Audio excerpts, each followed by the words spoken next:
I used to have questions like why every time my album dropped, Jay would drop right on top of me. He wouldn't let me breathe or right before me. Like I was always close. Dane would know better than me Why you say that? because he part of making them executive decisions. He a boss just like Jay was a boss. He was a part of that. He had to be a part of those decisions. So, Dane would know better than me. Beanie Sigel just exposed Jay-Z for sabotaging his albums. I know we've all heard about the rumors, but hearing Beanie break it down is a whole new level. He's putting it all out there, saying that Jay-Z was actively trying to keep him from getting to the top. I'll play the clip and then come back with further commentary. Here's what Beanie Sigel had to say on The Art of Dialogue. Damn, but how you feel about the people that push that narrative and say that Jay held you back? Because I know you personally, you don't believe it, but break that down to the people. Why you don't believe that? I mean, because I don't know, the person that I am, I don't think one man could destroy another man's life. It's ultimately in your own decisions. I had a lot of issues. Like I said, legal issues at the time. And, my mind wasn't where I'm at now today. So if that's true, because I heard that, I actually seen a interview,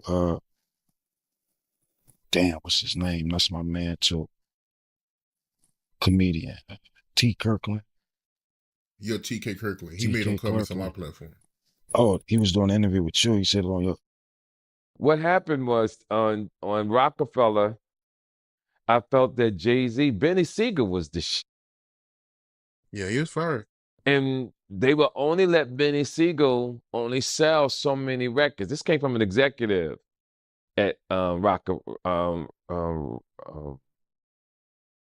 Rockefeller, because I knew everybody. And they would only let Benny sell so many records. And that was it. And they wouldn't push it no more. But Benny, you couldn't be bigger than Jay-Z on Jay-Z's label, if that makes any sense. They wasn't gonna push you that you couldn't be bigger than Jay-Z.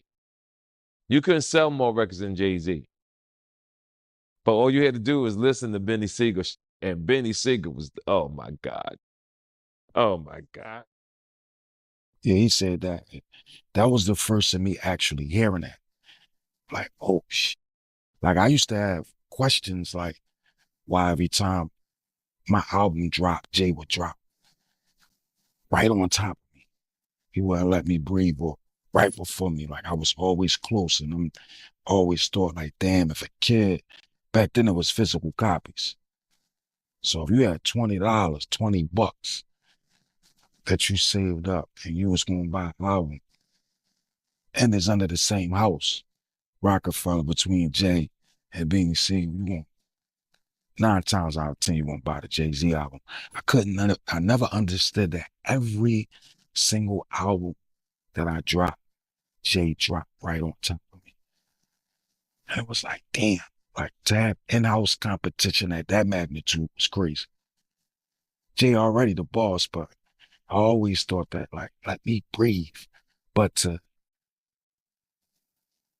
maliciously plot to hold me back, I don't know, man. I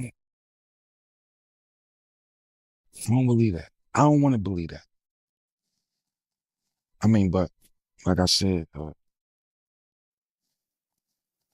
Dane would know better than me Why you say that?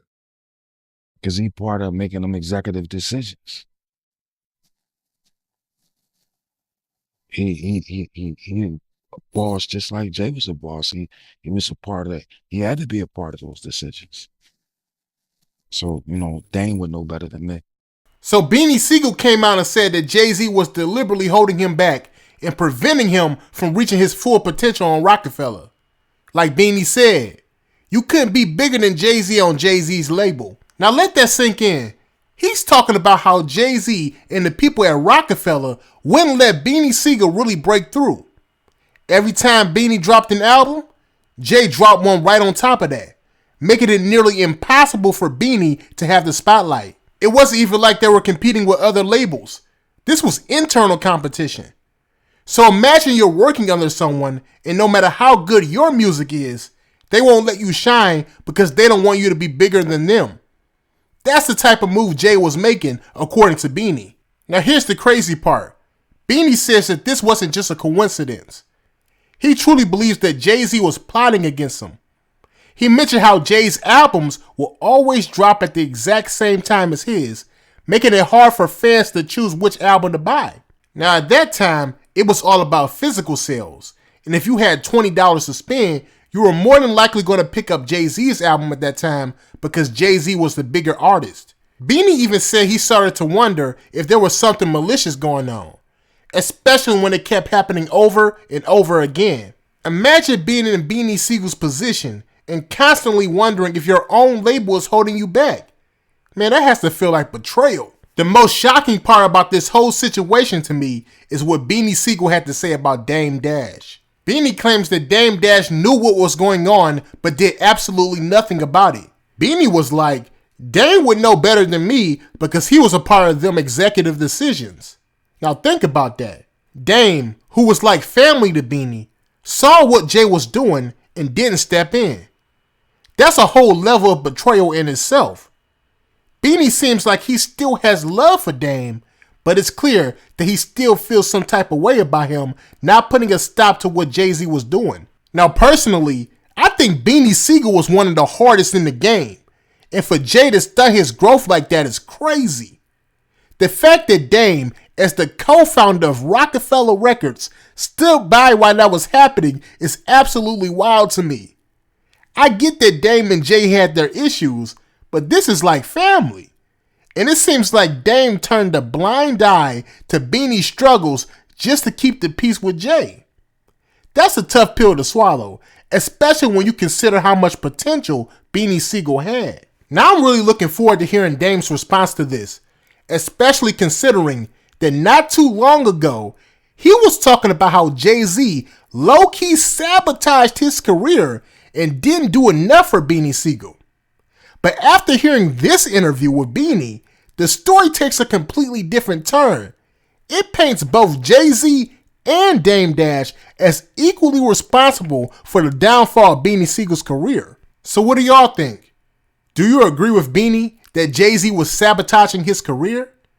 And how do you feel about Dame Dash not stepping in when he could have?